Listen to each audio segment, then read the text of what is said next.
872 days. That is how long the people of Leningrad held on, while 1 million Axis troops strangled their city. By the time it ended, up to 2 million Soviet soldiers and civilians were dead. It was the longest and deadliest siege in recorded history, and it came dangerously close to breaking the entire course of World War II. By the end of this video, you'll understand exactly why this siege mattered so much, how it drained both sides to the bone, and why the way it ended reshaped the entire war. On June 22, 1941, Adolf Hitler launched Operation Barbarossa, the largest military invasion in history, sending millions of German soldiers crashing into the Soviet Union. The goal was to crush Soviet resistance fast. Leningrad, now known as St. Petersburg, was one of the top targets. It was the Soviet Union's second largest city. It held major factories, naval ports, and rail connections that fed supplies across the entire front. Hitler believed that taking Leningrad would cut off northern Soviet supply lines, destroy morale, and send a message to the rest of the country that resistance was pointless. By September 8, 1941, German forces had completely encircled the city.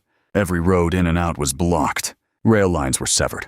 The trap was shut. Inside that ring sat roughly 3 million civilians, and the Soviet soldiers tasked with defending them. The Axis command expected Leningrad to collapse within weeks. They were wrong by about 850 days. The strangling began almost immediately. By October of 1941, food rationing was in effect. But rationing doesn't capture what actually happened.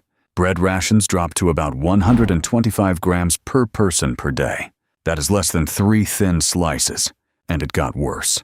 By late 1941, according to records published by Neva Publishers in 2000, some rations fell as low as 30 grams of bread per day. 30 grams. That is roughly the weight of a single slice cut in half. People were starving to death in their apartments, in bread lines, on the streets. Citizens ate anything they could find. Pets disappeared first.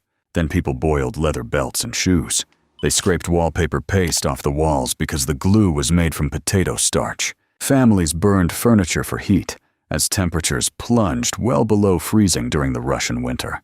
Water pipes froze and burst. The city had no running water, no electricity, and barely any fuel.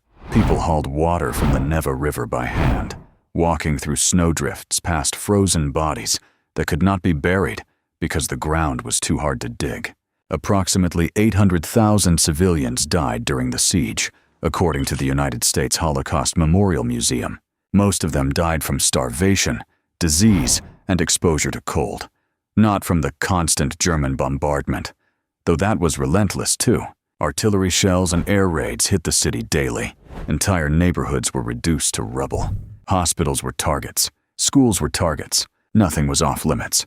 Now here is where the story takes a turn that most people do not expect. The commonly accepted narrative is that Soviet leadership managed the siege heroically from start to finish. But some historians push back hard on that idea.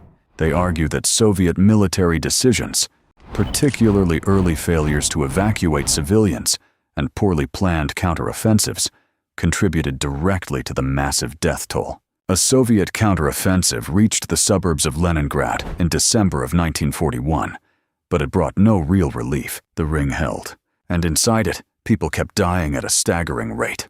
The question of whether different leadership decisions could have saved hundreds of thousands of lives remains one of the most debated points among military historians studying this siege. What kept the city alive at all was something called the Road of Life. When Lake Ladoga froze solid in winter, Soviet engineers carved a supply route across the ice. Trucks rolled over the frozen lake carrying food, medicine, ammunition, and fuel into the city, and evacuating the sick and wounded on the return trip. German planes bombed the ice road constantly. Trucks broke through and sank. Drivers froze to death in their cabs, but the route stayed open, and it kept just enough supplies flowing to prevent total collapse. It was desperate, dangerous, and it worked. In the middle of all this, something extraordinary happened. In 1942, composer Dmitri Shostakovich's Seventh Symphony was performed inside the besieged city. Musicians who were half-starved played to an audience that had been living through hell. The concert was broadcast on loudspeakers so that German troops outside the walls could hear it. It was a message. We are still here. We are not broken. Soviet General Georgy Zhukov played a key role in organizing the defense and the eventual counterattacks. On January 14, 1943, Soviet forces launched Operation Iskra, which partially broke the siege by opening a narrow land corridor into the city. It was not a full liberation. Supplies trickled in faster, but the siege continued for another full year. The final liberation came on January 27, 1944. Soviet forces pushed the German lines back far enough to end the blockade for good. By that point, the siege had lasted 872 days. At its peak, roughly 1 million Axis soldiers had been tied down around Leningrad.